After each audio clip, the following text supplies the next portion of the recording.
kwa maelezo ya matatizo yako, ikiwa Mikaya ana maelezo ya ufunuo juu ya matatizo yako.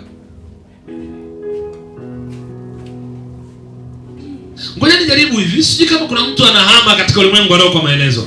Yaani usijaribu kushindana na hali yako ikiwa hujaona nini kinaendelea kwenye mti ambao ulikuwa umeambiwa usile na ambao umeambiwa ule. Kumbuka, Mungu akushiki mkono.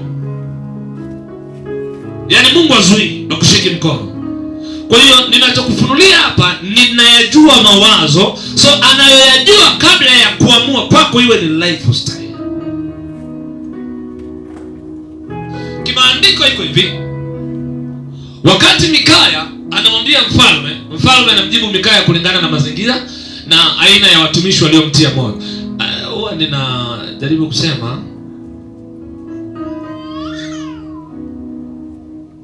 usipende, anyway niseme hivi, usiwe Samson kama jana. Itakuua kwenye mifumo. Nitatoka niwapige kama nilivyowapiga jana. Nitatoka niwaangushe kama nilivyowaangusha jana. Anasahau siku hiyo anatoka, agano lake limeishaharibika.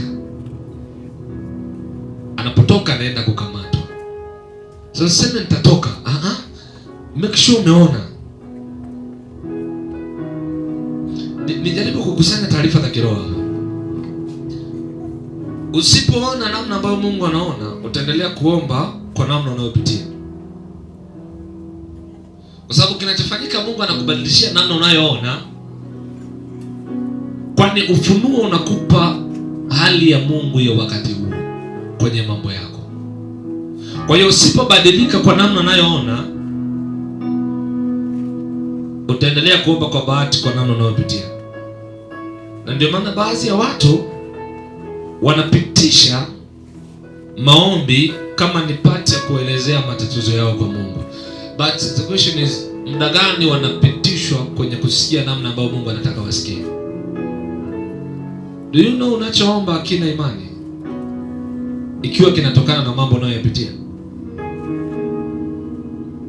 Sababu imani ni kuwa na uhakika ambao sio wake. Na uhakika wake sio wa mambo yako, ni wa mambo yake kwako. Uono wa Mungu haupo kwenye unachoomba, upo kwenye anachokwambia. Na ndio maana ukifeli kufunuliwa kwenye alichonacho, utapoteza kuomba kwenye unayopitia.